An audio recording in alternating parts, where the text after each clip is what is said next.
नेपाल की कैबिनेट ने एक अहम फैसले में नेपाल का नया राजनीतिक नक्शा जारी किया है। इस नक्शे में लिम्पियाधुरा कालापानी और लिपुलेख को नेपाल की सीमा का हिस्सा दिखाया गया है। नेपाल की कैबिनेट ने इसे अपना जायज दावा करार देते हुए कहा कि महाकाली यानी शारदा नदी का स्रोत दरअसल लिम्पियाधुरा ही है, जो फिलहाल भारत के उत्तराखंड का हिस्सा है। भारत इससे इनकार करता रहा है। नेपाल की कैबिनेट का फैसला भारत की ओर से लिपुलेख इलाके में सीमा सड़क के उद्घाटन के 10 दिनों बाद आया है। लिपुलेख से होकर ही तिब्बत चीन के मानसरोवर जाने का रास्ता है। इस सड़क के बनाए जाने के बाद नेपाल ने कड़े शब्दों में भारत के कदम का विरोध किया था। भारत के कदम का विरोध काठमांडू में नेपाल की संसद से लेकर काठमांडू की सड़कों तक दिखा। दरअसल 6 महीने पहले भारत ने अपना नया राजनीतिक नक्शा जारी किया था, जिसमें जम्मू और कश्मीर राज्य को 2 केंद्र शासित प्रदेशों जम्मू कश्मीर और लद्दाख के रूप में दिखाया गया था। इस नक्शे में लिम्पियाधुरा कालापानी और लिपुलेख को भारत का हिस्सा बताया गया था। नेपाल इन इलाकों पर लंबे समय से अपना दावा जताता रहा है। नेपाल के कृषि और सहकारिता मामलों के मंत्री घनश्याम भूसाल ने कांतिपुर टेलीविजन से कहा, ये नई शुरुआत है, लेकिन ये नई बात नहीं है। हम हमेशा से ये कहते आए हैं कि महाकाली नदी के पूरब का हिस्सा नेपाल का है। अब सरकार ने आधिकारिक तौर पर उसे नक्शे में भी शामिल कर लिया है। हालांकि घनश्याम भूसाल ने ये भी कहा है कि इस मसले पर आधिकारिक हल के लिए भारत के साथ कूटनीतिक बातचीत जारी रहेगी।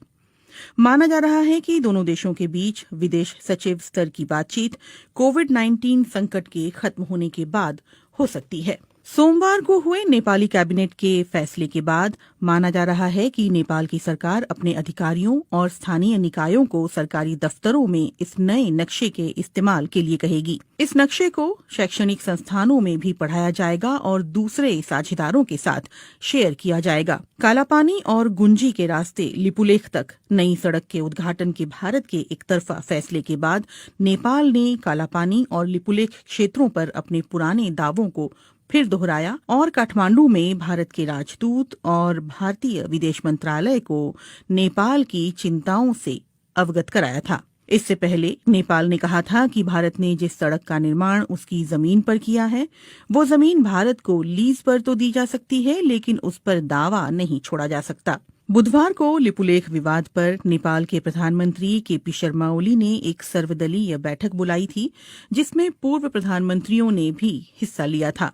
लिपुलेख वो इलाका है जो चीन, नेपाल और भारत की सीमाओं से लगता है। लिपुलेख में कथित अतिक्रमण के मुद्दे को लेकर नेपाल में भारत विरोधी प्रदर्शनों का सिलसिला भी जारी है। नेपाल के प्रधानमंत्री केपी शर्मा ओली की सरकार ने इस सिलसिले में भारत के समक्ष लिपुलेख इलाके पर नेपाल के दावे को दोहराते हुए कड़े शब्दों में कूटनीतिक विरोध दर्ज कराया है। उत्तराखंड के धारचूला के पूरब में महाकाली नदी के किनारे नेपाल का दारचूला जिला पड़ता है। महाकाली नदी नेपाल भारत की सीमा के तौर पर भी काम करती है। नेपाल सरकार का कहना है कि भारत ने उसके लिपुलेख इलाके में 22 किलोमीटर लंबी सड़क का निर्माण किया है। नेपाल ने पहले भी साल 2019 के नवंबर में भारत के समक्ष अपना विरोध जताया था। साल 2015 में जब चीन और भारत के बीच व्यापार और वाणिज्य को बढ़ावा देने के लिए समझौता हुआ था, तब भी नेपाल ने दोनों देशों के समक्ष आधिकारिक रूप से अपना विरोध दर्ज कराया था। भारत चीन के बीच हुए समझौते को लेकर नेपाल ने पहले भी साल 2019 के नवंबर में भारत के समक्ष अपना विरोध जताया था। साल 2015 में जब चीन और भारत के बीच व्यापार और वाणिज्य को बढ़ावा देने के लिए समझौता हुआ था, तब भी नेपाल ने दोनों देशों के समक्ष आधिकारिक रूप से अपना विरोध दर्ज कराया था। नेपाल का कहना है कि इस समझौते के लिए ना तो भारत ने और ना ही चीन ने उसे भरोसे में लिया, जबकि प्रस्तावित सड़क उसके इलाके से होकर गुजरने वाली थी। इस सप्ताह जब काठमांडू में भारत विरोधी प्रदर्शन अपने चरम पर थे, तो नेपाल ने बुधवार को एक और बड़ा फैसला किया।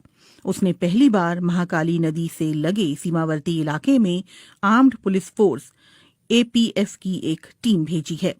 कालापानी से लगे छांगरू गांव में एपीएफ ने एक सीमा चौकी स्थापित की है। एपीएफ का ढांचा भारत के सशस्त्र सीमा बल और भारत तिब्बत सीमा पुलिस की तरह ही है। साल 1816 में हुई सुगौली की संधि पर दस्तखत के 204 साल बाद नेपाल ने आखिरकार 3 देशों की सीमा से लगने वाले अपने इस इलाके की सुरक्षा के लिए कदम उठाया है। 2 साल तक चले ब्रिटेन नेपाल युद्ध के बाद सुगौली की संधि हुई थी, जिसके तहत महाकाली नदी के पश्चिमी इलाके की जीती हुई जमीन पर नेपाल को अपना कब्जा छोड़ना पड़ा था। कालापानी विवाद के बाद इस सप्ताह लिपुलेख को लेकर काठमांडू में हुए विरोध प्रदर्शन और भारत नेपाल के कूटनीतिक घमासान से एक बार फिर दोनों देशों के संबंधों में खटास आ गई है। हालांकि विवाद के कुछ एक मुद्दों को छोड़ दें तो दोनों देशों के संबंध हाल के समय में तकरीबन मधुर ही रहे हैं। इसी महीने प्रधानमंत्री नरेंद्र मोदी और केपी शर्मा ओली ने कोविड-19 की महामारी के खिलाफ एकजुट रहने की प्रतिबद्धता जताई थी, लेकिन लिपुलेख में भारत के सड़क बनाने की घटना ने कई नेपालियों को नाराज कर दिया है। यहां तक कि प्रधानमंत्री केपी शर्मा ओली को ये स्पष्ट करना पड़ा कि नेपाल अपनी जमीन का 1 इंच भी नहीं छोड़ेगा। ऐसे में सवाल उठता है कि अचानक पैदा हुए लिपुलेख विवाद के कारण क्या भारत नेपाल मैत्री खत्म हो जाएगी? महाकाली नदी के उद्गम वाला ये पहाड़ी इलाका नेपाल के लिए इतना महत्वपूर्ण क्यों है? और ये सवाल भी उतना ही मायने रखता है कि लिपुलेख भारत के लिए भी रणनीतिक दृष्टि से इतना अहम क्यों है? नेपाल भारत संबंधों पर कई भारतीय विश्लेषकों का कहना है कि सभ्यता, संस्कृति, इतिहास और भूगोल की दृष्टि से कोई भी 2 देश इतनी नजदीकी नहीं रखते हैं जितने कि भारत और नेपाल हैं। लेकिन 1800 किलोमीटर लंबी सीमा पर दोनों देशों के दरमियान कभी न खत्म होने वाले कई सीमा विवाद भी हैं। दोनों देशों की सरहद ज्यादातर खुली हुई और आड़ी तिरछी भी है। हालांकि अब सीमा पर चौकसी के लिए सुरक्षा बलों की तैनाती बढ़ी है। मुश्किल इस बात को लेकर ज्यादा है कि दोनों देशों की सीमाओं का निर्धारण पूरी तरह से नहीं हो पाया है।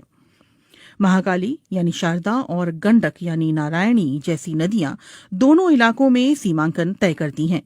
वहां मॉनसून के दिनों में आने वाली बाढ़ से तस्वीर बदल जाती है। नदियों का रुख भी साल दर साल बदलता रहता है। कई जगहों पर तो सीमा तय करने वाले पुराने खंभे अभी भी खड़े हैं, लेकिन स्थानीय लोग भी उनकी कद्र नहीं करते। सामान्य परिस्थितियों में लोगों का एक देश से दूसरे देश आना जाना लगा रहता है। भारत और नेपाल के सर्वे अधिकारी और टेक्नीशियंस सालों की साझा कोशिश के बावजूद अभी तक कोई ऐसा नक्शा नहीं बना पाए हैं जिस पर दोनों देश सहमत हों। नेपाल के सर्वे विभाग के पूर्व महानिदेशक बुद्धिनारायण श्रेष्ठ की रिपोर्ट के मुताबिक साल 1850 और 1856 में भारत और नेपाली अधिकारियों ने मिलकर एक नक्शा तैयार किया था। बुद्धिनारायण श्रेष्ठ के मुताबिक महाकाली नदी लिम्पियाधुरा कालापानी से उत्तर पश्चिम में 16 किलोमीटर दूर से निकलती है और सुगौली की संधि में इस नदी को दोनों देशों की सरहद करार दिया गया था। इसलिए इससे साबित होता है कि कालापानी नेपाल का हिस्सा है। लेकिन भारत इन नक्शों को सबूत के तौर पर स्वीकार करने से इनकार करता है। भारतीय पक्ष का कहना है कि इसकी जगह 1875 के नक्शे पर विचार किया जाना चाहिए, जिसमें महाकाली नदी का उद्गम कालापानी के पूर्व में दिखलाया गया था।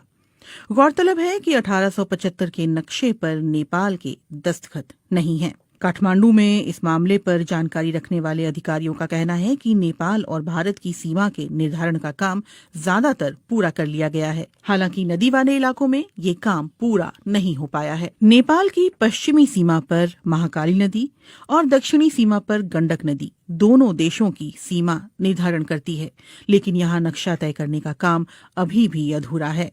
दोनों देशों के सर्वे अधिकारी और टेक्नीशियंस महाकाली और गंडक नदी पर सीमांकन के बिंदुओं के निर्धारण पर सहमत नहीं हो पा रहे हैं, क्योंकि नदियों के बहाव की दिशा बदलती रहती है। इन नदियों का रुख बीते दशकों में लगातार बदलता रहा है। लिपुलेख का विवाद ऐसे ही इलाके से जुड़ा हुआ है। नेपाल का कहना रहा है कि लिपुलेख पर्वत महाकाली नदी के पूर्व में स्थित है, जिसकी वजह से कुदरती तौर पर ये इलाका नेपाल का हिस्सा बन जाता है, और ये बात सुगौली की संधि में भी साफ तौर पर कही गई है। एनसाइक्लोपीडिया ब्रिटानिका के अनुसार सुगौली की संधि से ब्रिटेन नेपाल युद्ध की औपचारिक तौर पर समाप्ति हुई थी। संधि की शर्तों के तहत नेपाल ने तराई के विवादास्पद इलाके और महाकाली नदी के पश्चिम में सतलुज नदी के किनारे तक जीती हुई जमीन पर अपना दावा छोड़ दिया था। अगर सुगौली की संधि ये स्पष्ट रूप से कहती है कि महाकाली नदी का पूर्व का इलाका नेपाल का है, तो फिर समस्या कहाँ है? नेपाली इतिहासकारों और सर्वे अधिकारियों का कहना है कि दोनों देशों के बीच गलतफहमी इस बात को लेकर है कि महाकाली नदी का उद्गम स्थल कहाँ है और विवाद की जड़ यही है। इसीलिए सवाल उठता है कि महाकाली नदी कहाँ से निकलती है, लिम्पियाधुरा की पहाड़ियों से या फिर लिपुलेख से। गुंजी गांव के पास जहां लिपुलेख जाने वाली सीमा सड़क बीते शुक्रवार खोली गई थी, वहां दो छोटी नदियां आकर मिलती है। एक धारा दक्षिण पूर्व के लिम्पियाधुरा की पहाड़ियों से निकलकर आती है, तो दूसरी धारा दक्षिण में लिपुलेख से आती है। नेपाल के विशेषज्ञ और अधिकारियों का कहना है कि महाकाली नदी लिम्पियाधुरा से निकलकर उत्तर पश्चिम में भारत के उत्तराखंड की ओर बढ़ती है, लेकिन इसके ठीक उलट भारतीय पक्ष का कहना है कि महाकाली नदी का रुख नेपाल की ओर उत्तर पूर्व में है। उनका कहना है कि लिपुलेख से निकलने वाली जलधारा ही दरअसल महाकाली नदी का स्रोत है और इसी से दोनों पड़ोसी देशों की सीमाओं का निर्धारण होता है। 8 मई को लिपुलेख के लिए सड़क मार्ग खोले जाने के बाद आई नेपाल की कड़ी प्रतिक्रिया पर भारत ने इस फैसले का बचाव करते हुए कहा कि किसी भी नेपाली क्षेत्र का अतिक्रमण नहीं किया गया है और ये सीमा सड़क कैलाश मानसरोवर की पारंपरिक धार्मिक यात्रा के रूट पर ही बनाई गई है।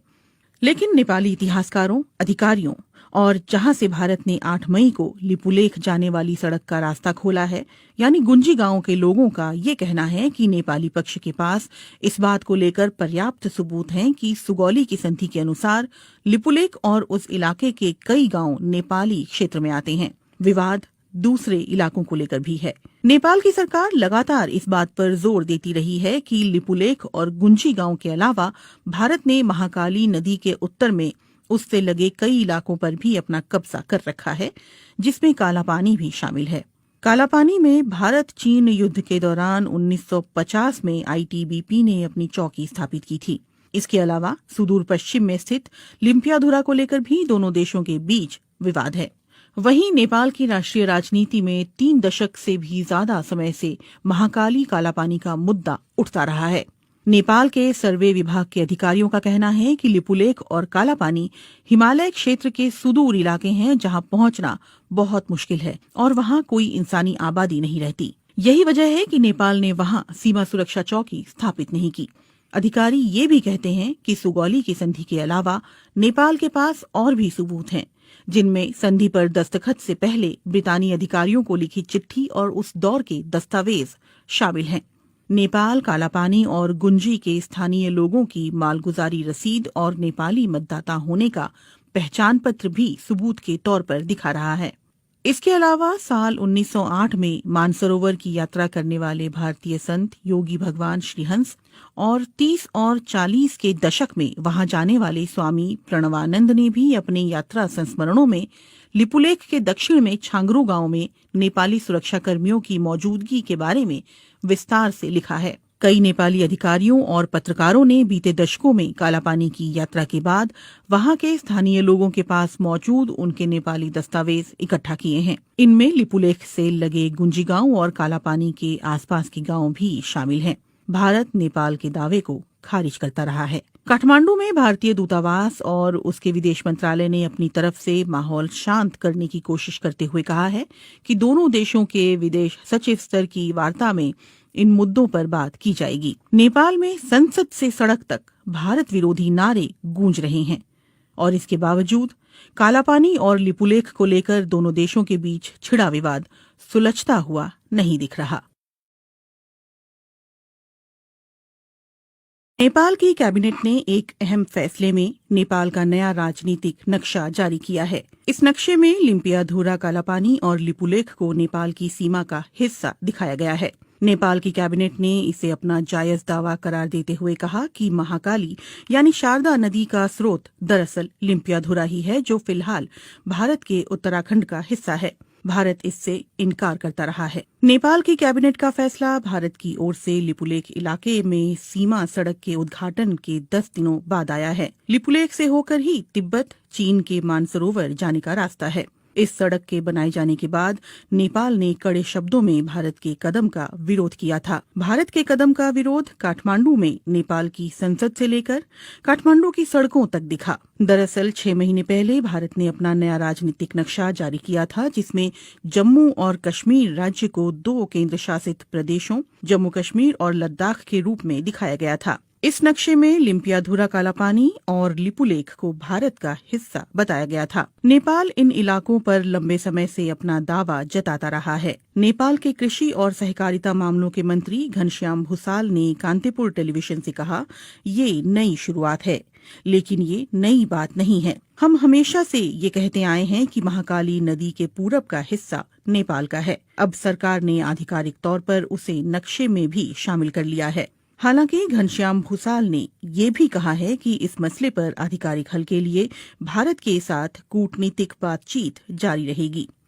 माना जा रहा है कि दोनों देशों के बीच विदेश सचिव स्तर की बातचीत कोविड-19 संकट के खत्म होने के बाद हो सकती है। सोमवार को हुए नेपाली कैबिनेट के फैसले के बाद माना जा रहा है कि नेपाल की सरकार अपने अधिकारियों और स्थानीय निकायों को सरकारी दफ्तरों में इस नए नक्शे के इस्तेमाल के लिए कहेगी। इस नक्शे को शैक्षणिक संस्थानों में भी पढ़ाया जाएगा और दूसरे साझेदारों के साथ शेयर किया जाएगा। कालापानी और गुंजी के रास्ते लिपुलेख तक नई सड़क के उद्घाटन के भारत के एकतरफा फैसले के बाद नेपाल ने कालापानी और लिपुलेख क्षेत्रों पर अपने पुराने दावों को फिर दोहराया और काठमांडू में भारत के राजदूत और भारतीय विदेश मंत्रालय को नेपाल की चिंताओं से अवगत कराया था। इससे पहले नेपाल ने कहा था कि भारत ने जिस सड़क का निर्माण उसकी जमीन पर किया है, वो जमीन भारत को लीज पर तो दी जा सकती है, लेकिन उस पर दावा नहीं छोड़ा जा सकता। बुधवार को लिपुलेख विवाद पर नेपाल के प्रधानमंत्री केपी शर्मा ओली ने एक सर्वदलीय बैठक बुलाई थी, जिसमें पूर्व प्रधानमंत्रियों ने भी हिस्सा लिया था।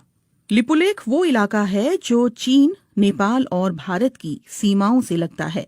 लिपुलेख में कथित अतिक्रमण के मुद्दे को लेकर नेपाल में भारत विरोधी प्रदर्शनों का सिलसिला भी जारी है। नेपाल के प्रधानमंत्री केपी शर्मा ओली की सरकार ने इस सिलसिले में भारत के समक्ष लिपुलेख इलाके पर नेपाल के दावे को दोहराते हुए कड़े शब्दों में कूटनीतिक विरोध दर्ज कराया है। उत्तराखंड के धारचूला के पूरब में महाकाली नदी के किनारे नेपाल का दारचूला जिला पड़ता है। महाकाली नदी नेपाल भारत की सीमा के तौर पर भी काम करती है। नेपाल सरकार का कहना है कि भारत ने उसके लिपुलेख इलाके में 22 किलोमीटर लंबी सड़क का निर्माण किया है। नेपाल ने पहले भी साल 2019 के नवंबर में भारत के समक्ष अपना विरोध जताया था।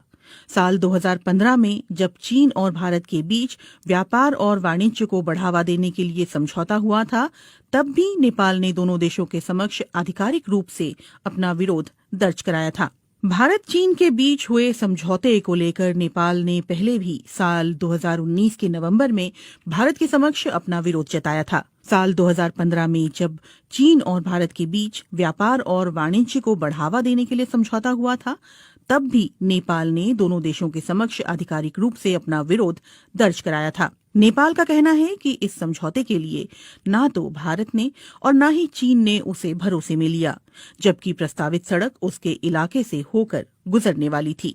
इस सप्ताह जब काठमांडू में भारत विरोधी प्रदर्शन अपने चरम पर थे, तो नेपाल ने बुधवार को एक और बड़ा फैसला किया। उसने पहली बार महाकाली नदी से लगे सीमावर्ती इलाके में आर्म्ड पुलिस फोर्स एपीएफ की एक टीम भेजी है। कालापानी से लगे छांगरू गांव में एपीएफ ने एक सीमा चौकी स्थापित की है। एपीएफ का ढांचा भारत के सशस्त्र सीमा बल और भारत तिब्बत सीमा पुलिस की तरह ही है। साल 1816 में हुई सुगौली की संधि पर दस्तखत के 204 साल बाद नेपाल ने आखिरकार 3 देशों की सीमा से लगने वाले अपने इस इलाके की सुरक्षा के लिए कदम उठाया है। 2 साल तक चले ब्रिटेन नेपाल युद्ध के बाद सुगौली की संधि हुई थी, जिसके तहत महाकाली नदी के पश्चिमी इलाके की जीती हुई जमीन पर नेपाल को अपना कब्जा छोड़ना पड़ा था। कालापानी विवाद के बाद इस सप्ताह लिपुलेख को लेकर काठमांडू में हुए विरोध प्रदर्शन और भारत नेपाल के कूटनीतिक घमासान से एक बार फिर दोनों देशों के संबंधों में खटास आ गई है। हालांकि विवाद के कुछ एक मुद्दों को छोड़ दें तो दोनों देशों के संबंध हाल के समय में तकरीबन मधुर ही रहे हैं। इसी महीने प्रधानमंत्री नरेंद्र मोदी और केपी शर्मा ओली ने कोविड-19 की महामारी के खिलाफ एकजुट रहने की प्रतिबद्धता जताई थी। लेकिन लिपुलेख में भारत के सड़क बनाने की घटना ने कई नेपालियों को नाराज कर दिया है। यहां तक कि प्रधानमंत्री केपी शर्मा ओली को ये स्पष्ट करना पड़ा कि नेपाल अपनी जमीन का 1 इंच भी नहीं छोड़ेगा। ऐसे में सवाल उठता है कि अचानक पैदा हुए लिपुलेख विवाद के कारण क्या भारत नेपाल मैत्री खत्म हो जाएगी? महाकाली नदी के उद्गम वाला ये पहाड़ी इलाका नेपाल के लिए इतना महत्वपूर्ण क्यों है? और ये सवाल भी उतना ही मायने रखता है कि लिपुलेख भारत के लिए भी रणनीतिक दृष्टि से इतना अहम क्यों है? नेपाल भारत संबंधों पर कई भारतीय विश्लेषकों का कहना है कि सभ्यता, संस्कृति, इतिहास और भूगोल की दृष्टि से कोई भी दो देश इतनी नजदीकी नहीं रखते हैं जितने कि भारत और नेपाल हैं। लेकिन 1800 किलोमीटर लंबी सीमा पर दोनों देशों के दरमियान कभी न खत्म होने वाले कई सीमा विवाद भी हैं। दोनों देशों की सरहद ज्यादातर खुली हुई और आड़ी तिरछी भी है। हालांकि अब सीमा पर चौकसी के लिए सुरक्षा बलों की तैनाती बढ़ी है। मुश्किल इस बात को लेकर ज्यादा है कि दोनों देशों की सीमाओं का निर्धारण पूरी तरह से नहीं हो पाया है। महाकाली यानी शारदा और गंडक यानी नारायणी जैसी नदियां दोनों इलाकों में सीमांकन तय करती हैं। वहां मॉनसून के दिनों में आने वाली बाढ़ से तस्वीर बदल जाती है। नदियों का रुख भी साल दर साल बदलता रहता है। कई जगहों पर तो सीमा तय करने वाले पुराने खंभे अभी भी खड़े हैं, लेकिन स्थानीय लोग भी उनकी कद्र नहीं करते। सामान्य परिस्थितियों में लोगों का एक देश से दूसरे देश आना जाना लगा रहता है। भारत और नेपाल के सर्वे अधिकारी और टेक्नीशियंस सालों की साझा कोशिश के बावजूद अभी तक कोई ऐसा नक्शा नहीं बना पाए हैं जिस पर दोनों देश सहमत हों। नेपाल के सर्वे विभाग के पूर्व महानिदेशक बुद्धिनारायण श्रेष्ठ की रिपोर्ट के मुताबिक साल 1850 और 1856 में भारत और नेपाली अधिकारियों ने मिलकर एक नक्शा तैयार किया था। बुद्धिनारायण श्रेष्ठ के मुताबिक महाकाली नदी लिम्पियाधुरा कालापानी से उत्तर पश्चिम में 16 किलोमीटर दूर से निकलती है और सुगौली की संधि में इस नदी को दोनों देशों की सरहद करार दिया गया था। इसलिए इससे साबित होता है कि कालापानी नेपाल का हिस्सा है। लेकिन भारत इन नक्शों को सबूत के तौर पर स्वीकार करने से इनकार करता है। भारतीय पक्ष का कहना है कि इसकी जगह 1875 के नक्शे पर विचार किया जाना चाहिए, जिसमें महाकाली नदी का उद्गम कालापानी के पूर्व में दिखलाया गया था। गौरतलब है कि 1875 के नक्शे पर नेपाल के दस्तखत नहीं हैं। काठमांडू में इस मामले पर जानकारी रखने वाले अधिकारियों का कहना है कि नेपाल और भारत की सीमा के निर्धारण का काम ज्यादातर पूरा कर लिया गया है। हालांकि नदी वाले इलाकों में ये काम पूरा नहीं हो पाया है। नेपाल की पश्चिमी सीमा पर महाकाली नदी और दक्षिणी सीमा पर गंडक नदी दोनों देशों की सीमा निर्धारण करती है, लेकिन यहाँ नक्शा तय करने का काम अभी भी अधूरा है। दोनों देशों के सर्वे अधिकारी और टेक्नीशियंस महाकाली और गंडक नदी पर सीमांकन के बिंदुओं के निर्धारण पर सहमत नहीं हो पा रहे हैं, क्योंकि नदियों के बहाव की दिशा बदलती रहती है। इन नदियों का रुख बीते दशकों में लगातार बदलता रहा है। लिपुलेख का विवाद ऐसे ही इलाके से जुड़ा हुआ है। नेपाल का कहना रहा है कि लिपुलेख पर्वत महाकाली नदी के पूर्व में स्थित है, जिसकी वजह से कुदरती तौर पर ये इलाका नेपाल का हिस्सा बन जाता है। और ये बात सुगौली की संधि में भी साफ तौर पर कही गई है। एनसाइक्लोपीडिया ब्रिटानिका के अनुसार सुगौली की संधि से ब्रिटेन नेपाल युद्ध की औपचारिक तौर पर समाप्ति हुई थी। संधि की शर्तों के तहत नेपाल ने तराई के विवादास्पद इलाके और महाकाली नदी के पश्चिम में सतलुज नदी के किनारे तक जीती हुई जमीन पर अपना दावा छोड़ दिया था। अगर सुगौली की संधि ये स्पष्ट रूप से कहती है कि महाकाली नदी का पूर्व का इलाका नेपाल का है, तो फिर समस्या कहाँ है? नेपाली इतिहासकारों और सर्वे अधिकारियों का कहना है कि दोनों देशों के बीच गलतफहमी इस बात को लेकर है कि महाकाली नदी का उद्गम स्थल कहाँ है, और विवाद की जड़ यही है। इसीलिए सवाल उठता है कि महाकाली नदी कहाँ से निकलती है, लिम्पियाधुरा की पहाड़ियों से या फिर लिपुलेख से? गुंजी गांव के पास जहां लिपुलेख जाने वाली सीमा सड़क बीते शुक्रवार खोली गई थी, वहां दो छोटी नदियां आकर मिलती है। एक धारा दक्षिण पूर्व के लिम्पियाधुरा की पहाड़ियों से निकलकर आती है, तो दूसरी धारा दक्षिण में लिपुलेख से आती है। नेपाल के विशेषज्ञ और अधिकारियों का कहना है कि महाकाली नदी लिम्पियाधुरा से निकलकर उत्तर पश्चिम में भारत के उत्तराखंड की ओर बढ़ती है। लेकिन इसके ठीक उलट भारतीय पक्ष का कहना है कि महाकाली नदी का रुख नेपाल की ओर उत्तर पूर्व में है। उनका कहना है कि लिपुलेख से निकलने वाली जलधारा ही दरअसल महाकाली नदी का स्रोत है और इसी से दोनों पड़ोसी देशों की सीमाओं का निर्धारण होता है। 8 मई को लिपुलेख के लिए सड़क मार्ग खोले जाने के बाद आई नेपाल की कड़ी प्रतिक्रिया पर भारत ने इस फैसले का बचाव करते हुए कहा कि किसी भी नेपाली क्षेत्र का अतिक्रमण नहीं किया गया है और ये सीमा सड़क कैलाश मानसरोवर की पारंपरिक धार्मिक यात्रा के रूट पर ही बनाई गई है। लेकिन नेपाली इतिहासकारों, अधिकारियों और जहां से भारत ने 8 मई को लिपुलेख जाने वाली सड़क का रास्ता खोला है, यानी गुंजी गांव के लोगों का ये कहना है कि नेपाली पक्ष के पास इस बात को लेकर पर्याप्त सबूत हैं कि सुगौली की संधि के अनुसार लिपुलेख और उस इलाके के कई गांव नेपाली क्षेत्र में आते हैं। विवाद दूसरे इलाकों को लेकर भी है। नेपाल की सरकार लगातार इस बात पर जोर देती रही है कि लिपुलेख और गुंजी गांव के अलावा भारत ने महाकाली नदी के उत्तर में उससे लगे कई इलाकों पर भी अपना कब्जा कर रखा है, जिसमें कालापानी भी शामिल है। कालापानी में भारत चीन युद्ध के दौरान 1950 में आईटीबीपी ने अपनी चौकी स्थापित की थी। इसके अलावा सुदूर पश्चिम में स्थित लिम्पियाधुरा को लेकर भी दोनों देशों के बीच विवाद है। वहीं नेपाल की राष्ट्रीय राजनीति में 3 दशक से भी ज्यादा समय से महाकाली कालापानी का मुद्दा उठता रहा है। नेपाल के सर्वे विभाग के अधिकारियों का कहना है कि लिपुलेख और कालापानी हिमालय क्षेत्र के सुदूर इलाके हैं जहां पहुंचना बहुत मुश्किल है और वहां कोई इंसानी आबादी नहीं रहती। यही वजह है कि नेपाल ने वहां सीमा सुरक्षा चौकी स्थापित नहीं की। अधिकारी ये भी कहते हैं कि सुगौली की संधि के अलावा नेपाल के पास और भी सबूत हैं, जिनमें संधि पर दस्तखत से पहले ब्रितानी अधिकारियों को लिखी चिट्ठी और उस दौर के दस्तावेज शामिल हैं।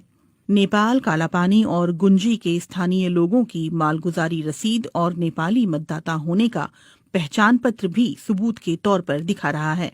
इसके अलावा साल 1908 में मानसरोवर की यात्रा करने वाले भारतीय संत योगी भगवान श्रीहंस और 30 और 40 के दशक में वहां जाने वाले स्वामी प्रणवानंद ने भी अपने यात्रा संस्मरणों में लिपुलेख के दक्षिण में छांगरू गांव में नेपाली सुरक्षा कर्मियों की मौजूदगी के बारे में विस्तार से लिखा है। कई नेपाली अधिकारियों और पत्रकारों ने बीते दशकों में कालापानी की यात्रा के बाद वहां के स्थानीय लोगों के पास मौजूद उनके नेपाली दस्तावेज इकट्ठा किए हैं। इनमें लिपुलेख से लगे गुंजी गांव और कालापानी के आसपास के गांव भी शामिल हैं। भारत नेपाल के दावे को खारिज करता रहा है। काठमांडू में भारतीय दूतावास और उसके विदेश मंत्रालय ने अपनी तरफ से माहौल शांत करने की कोशिश करते हुए कहा है कि दोनों देशों के विदेश सचिव स्तर की वार्ता में इन मुद्दों पर बात की जाएगी। नेपाल में संसद से सड़क तक भारत विरोधी नारे गूंज रहे हैं और इसके बावजूद कालापानी और लिपुलेख को लेकर दोनों देशों के बीच छिड़ा विवाद सुलझता हुआ नहीं दिख रहा। नेपाल की कैबिनेट ने एक अहम फैसले में नेपाल का नया राजनीतिक नक्शा जारी किया है। इस नक्शे में लिम्पियाधुरा कालापानी और लिपुलेख को नेपाल की सीमा का हिस्सा दिखाया गया है। नेपाल की कैबिनेट ने इसे अपना जायज दावा करार देते हुए कहा कि महाकाली यानी शारदा नदी का स्रोत दरअसल लिम्पियाधुरा ही है, जो फिलहाल भारत के उत्तराखंड का हिस्सा है। भारत इससे इनकार करता रहा है। नेपाल की कैबिनेट का फैसला भारत की ओर से लिपुलेख इलाके में सीमा सड़क के उद्घाटन के 10 दिनों बाद आया है। लिपुलेख से होकर ही तिब्बत, चीन के मानसरोवर जाने का रास्ता है। इस सड़क के बनाए जाने के बाद नेपाल ने कड़े शब्दों में भारत के कदम का विरोध किया था। भारत के कदम का विरोध काठमांडू में नेपाल की संसद से लेकर काठमांडू की सड़कों तक दिखा। दरअसल 6 महीने पहले भारत ने अपना नया राजनीतिक नक्शा जारी किया था, जिसमें जम्मू और कश्मीर राज्य को 2 केंद्र शासित प्रदेशों जम्मू कश्मीर और लद्दाख के रूप में दिखाया गया था। इस नक्शे में लिम्पियाधुरा कालापानी और लिपुलेख को भारत का हिस्सा बताया गया था। नेपाल इन इलाकों पर लंबे समय से अपना दावा जताता रहा है। नेपाल के कृषि और सहकारिता मामलों के मंत्री घनश्याम भूसाल ने कांतिपुर टेलीविजन से कहा, ये नई शुरुआत है, लेकिन ये नई बात नहीं है। हम हमेशा से ये कहते आए हैं कि महाकाली नदी के पूरब का हिस्सा नेपाल का है। अब सरकार ने आधिकारिक तौर पर उसे नक्शे में भी शामिल कर लिया है। हालांकि घनश्याम भूसाल ने ये भी कहा है कि इस मसले पर आधिकारिक हल के लिए भारत के साथ कूटनीतिक बातचीत जारी रहेगी।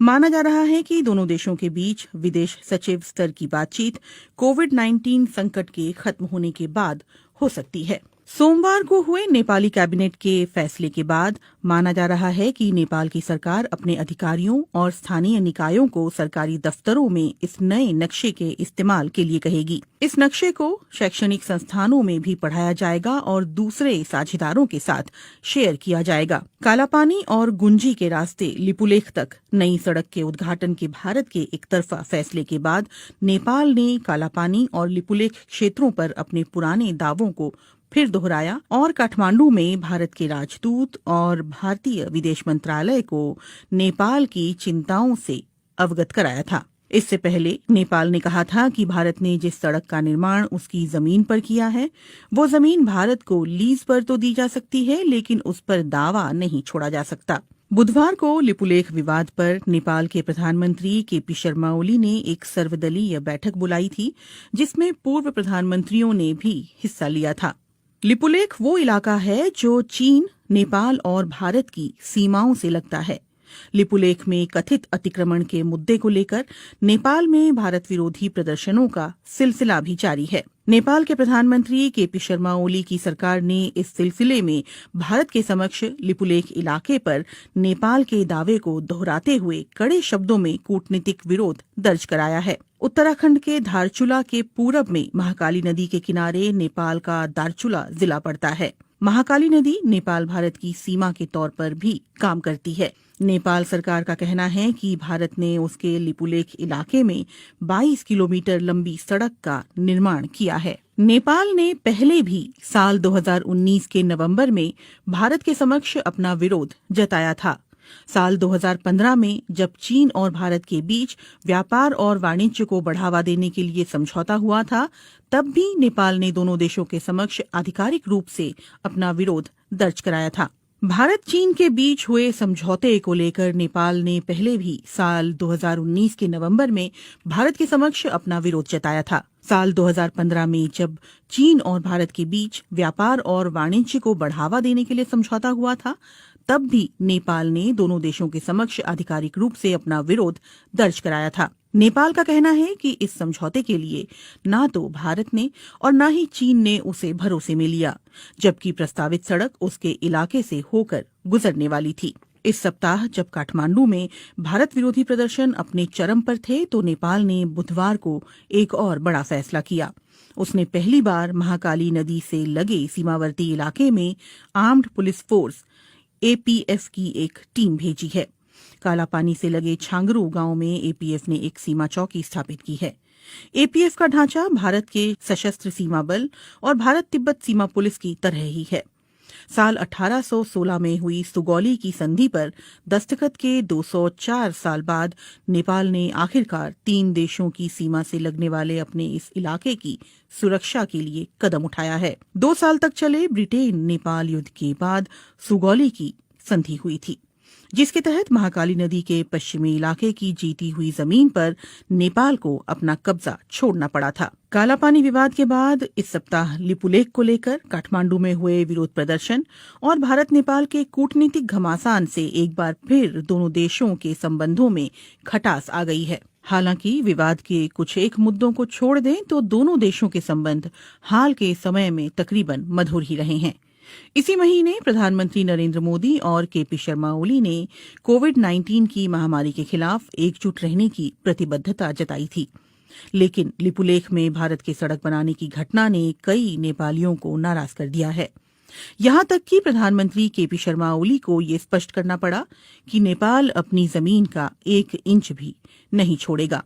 ऐसे में सवाल उठता है कि अचानक पैदा हुए लिपुलेख विवाद के कारण क्या भारत नेपाल मैत्री खत्म हो जाएगी? महाकाली नदी के उद्गम वाला ये पहाड़ी इलाका नेपाल के लिए इतना महत्वपूर्ण क्यों है? और ये सवाल भी उतना ही मायने रखता है कि लिपुलेख भारत के लिए भी रणनीतिक दृष्टि से इतना अहम क्यों है? नेपाल भारत संबंधों पर कई भारतीय विश्लेषकों का कहना है कि सभ्यता, संस्कृति, इतिहास और भूगोल की दृष्टि से कोई भी 2 देश इतनी नजदीकी नहीं रखते हैं जितने कि भारत और नेपाल हैं। लेकिन 1800 किलोमीटर लंबी सीमा पर दोनों देशों के दरमियान कभी न खत्म होने वाले कई सीमा विवाद भी हैं। दोनों देशों की सरहद ज्यादातर खुली हुई और आड़ी तिरछी भी है। हालांकि अब सीमा पर चौकसी के लिए सुरक्षा बलों की तैनाती बढ़ी है। मुश्किल इस बात को लेकर ज्यादा है कि दोनों देशों की सीमाओं का निर्धारण पूरी तरह से नहीं हो पाया है। महाकाली यानी शारदा और गंडक यानी नारायणी जैसी नदियां दोनों इलाकों में सीमांकन तय करती हैं। वहां मॉनसून के दिनों में आने वाली बाढ़ से तस्वीर बदल जाती है। नदियों का रुख भी साल दर साल बदलता रहता है। कई जगहों पर तो सीमा तय करने वाले पुराने खंभे अभी भी खड़े हैं, लेकिन स्थानीय लोग भी उनकी कद्र नहीं करते। सामान्य परिस्थितियों में लोगों का एक देश से दूसरे देश आना जाना लगा रहता है। भारत और नेपाल के सर्वे अधिकारी और टेक्नीशियंस सालों की साझा कोशिश के बावजूद अभी तक कोई ऐसा नक्शा नहीं बना पाए हैं जिस पर दोनों देश सहमत हों। नेपाल के सर्वे विभाग के पूर्व महानिदेशक बुद्धिनारायण श्रेष्ठ की रिपोर्ट के मुताबिक साल 1850 और 1856 में भारत और नेपाली अधिकारियों ने मिलकर एक नक्शा तैयार किया था। बुद्धिनारायण श्रेष्ठ के मुताबिक महाकाली नदी लिम्पियाधुरा कालापानी से उत्तर पश्चिम में 16 किलोमीटर दूर से निकलती है और सुगौली की संधि में इस नदी को दोनों देशों की सरहद करार दिया गया था। इसलिए इससे साबित होता है कि कालापानी नेपाल का हिस्सा है। लेकिन भारत इन नक्शों को सबूत के तौर पर स्वीकार करने से इनकार करता है। भारतीय पक्ष का कहना है कि इसकी जगह 1875 के नक्शे पर विचार किया जाना चाहिए, जिसमें महाकाली नदी का उद्गम कालापानी के पूर्व में दिखलाया गया था। गौरतलब है कि 1875 के नक्शे पर नेपाल के दस्तखत नहीं हैं। काठमांडू में इस मामले पर जानकारी रखने वाले अधिकारियों का कहना है कि नेपाल और भारत की सीमा के निर्धारण का काम ज्यादातर पूरा कर लिया गया है। हालांकि नदी वाले इलाकों में ये काम पूरा नहीं हो पाया है। नेपाल की पश्चिमी सीमा पर महाकाली नदी और दक्षिणी सीमा पर गंडक नदी दोनों देशों की सीमा निर्धारण करती है, लेकिन यहाँ नक्शा तय करने का काम अभी भी अधूरा है। दोनों देशों के सर्वे अधिकारी और टेक्नीशियंस महाकाली और गंडक नदी पर सीमांकन के बिंदुओं के निर्धारण पर सहमत नहीं हो पा रहे हैं, क्योंकि नदियों के बहाव की दिशा बदलती रहती है। इन नदियों का रुख बीते दशकों में लगातार बदलता रहा है। लिपुलेख का विवाद ऐसे ही इलाके से जुड़ा हुआ है। नेपाल का कहना रहा है कि लिपुलेख पर्वत महाकाली नदी के पूर्व में स्थित है, जिसकी वजह से कुदरती तौर पर ये इलाका नेपाल का हिस्सा बन जाता है, और ये बात सुगौली की संधि में भी साफ तौर पर कही गई है। एनसाइक्लोपीडिया ब्रिटानिका के अनुसार सुगौली की संधि से ब्रिटेन नेपाल युद्ध की औपचारिक तौर पर समाप्ति हुई थी। संधि की शर्तों के तहत नेपाल ने तराई के विवादास्पद इलाके और महाकाली नदी के पश्चिम में सतलुज नदी के किनारे तक जीती हुई जमीन पर अपना दावा छोड़ दिया था। अगर सुगौली की संधि ये स्पष्ट रूप से कहती है कि महाकाली नदी का पूर्व का इलाका नेपाल का है, तो फिर समस्या कहाँ है? नेपाली इतिहासकारों और सर्वे अधिकारियों का कहना है कि दोनों देशों के बीच गलतफहमी इस बात को लेकर है कि महाकाली नदी का उद्गम स्थल कहाँ है, और विवाद की जड़ यही है। इसीलिए सवाल उठता है कि महाकाली नदी कहाँ से निकलती है, लिम्पियाधुरा की पहाड़ियों से या फिर लिपुलेख से? गुंजी गांव के पास जहां लिपुलेख जाने वाली सीमा सड़क बीते शुक्रवार खोली गई थी, वहां दो छोटी नदियां आकर मिलती है। एक धारा दक्षिण पूर्व के लिम्पियाधुरा की पहाड़ियों से निकलकर आती है, तो दूसरी धारा दक्षिण में लिपुलेख से आती है। नेपाल के विशेषज्ञ और अधिकारियों का कहना है कि महाकाली नदी लिम्पियाधुरा से निकलकर उत्तर पश्चिम में भारत के उत्तराखंड की ओर बढ़ती है, लेकिन इसके ठीक उलट भारतीय पक्ष का कहना है कि महाकाली नदी का रुख नेपाल की ओर उत्तर पूर्व में है। उनका कहना है कि लिपुलेख से निकलने वाली जलधारा ही दरअसल महाकाली नदी का स्रोत है और इसी से दोनों पड़ोसी देशों की सीमाओं का निर्धारण होता है। 8 मई को लिपुलेख के लिए सड़क मार्ग खोले जाने के बाद आई नेपाल की कड़ी प्रतिक्रिया पर भारत ने इस फैसले का बचाव करते हुए कहा कि किसी भी नेपाली क्षेत्र का अतिक्रमण नहीं किया गया है और ये सीमा सड़क कैलाश मानसरोवर की पारंपरिक धार्मिक यात्रा के रूट पर ही बनाई गई है। लेकिन नेपाली इतिहासकारों, अधिकारियों और जहां से भारत ने 8 मई को लिपुलेख जाने वाली सड़क का रास्ता खोला है, यानी गुंजी गांव के लोगों का ये कहना है कि नेपाली पक्ष के पास इस बात को लेकर पर्याप्त सबूत हैं कि सुगौली की संधि के अनुसार लिपुलेख और उस इलाके के कई गांव नेपाली क्षेत्र में आते हैं। विवाद दूसरे इलाकों को लेकर भी है। नेपाल की सरकार लगातार इस बात पर जोर देती रही है कि लिपुलेख और गुंजी गांव के अलावा भारत ने महाकाली नदी के उत्तर में उससे लगे कई इलाकों पर भी अपना कब्जा कर रखा है, जिसमें काला पानी भी शामिल है। काला पानी में भारत चीन युद्ध के दौरान 1950 में आईटीबीपी ने अपनी चौकी स्थापित की थी। इसके अलावा सुदूर पश्चिम में स्थित लिम्पियाधुरा को लेकर भी दोनों देशों के बीच विवाद है। वहीं नेपाल की राष्ट्रीय राजनीति में 3 दशक से भी ज्यादा समय से महाकाली कालापानी का मुद्दा उठता रहा है। नेपाल के सर्वे विभाग के अधिकारियों का कहना है कि लिपुलेख और कालापानी हिमालय क्षेत्र के सुदूर इलाके हैं, जहां पहुंचना बहुत मुश्किल है और वहां कोई इंसानी आबादी नहीं रहती। यही वजह है कि नेपाल ने वहां सीमा सुरक्षा चौकी स्थापित नहीं की। अधिकारी ये भी कहते हैं कि सुगौली की संधि के अलावा नेपाल के पास और भी सबूत हैं, जिनमें संधि पर दस्तखत से पहले ब्रितानी अधिकारियों को लिखी चिट्ठी और उस दौर के दस्तावेज शामिल हैं।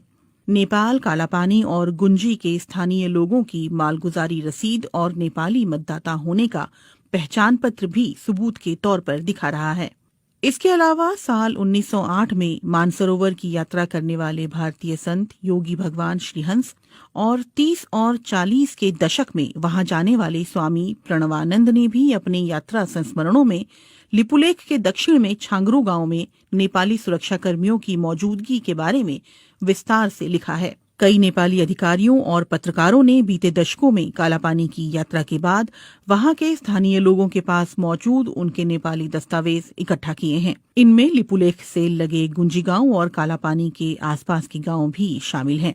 भारत नेपाल के दावे को खारिज करता रहा है। काठमांडू में भारतीय दूतावास और उसके विदेश मंत्रालय ने अपनी तरफ से माहौल शांत करने की कोशिश करते हुए कहा है कि दोनों देशों के विदेश सचिव स्तर की वार्ता में इन मुद्दों पर बात की जाएगी। नेपाल में संसद से सड़क तक भारत विरोधी नारे गूंज रहे हैं और इसके बावजूद कालापानी और लिपुलेख को लेकर दोनों देशों के बीच छिड़ा विवाद सुलझता हुआ नहीं दिख रहा।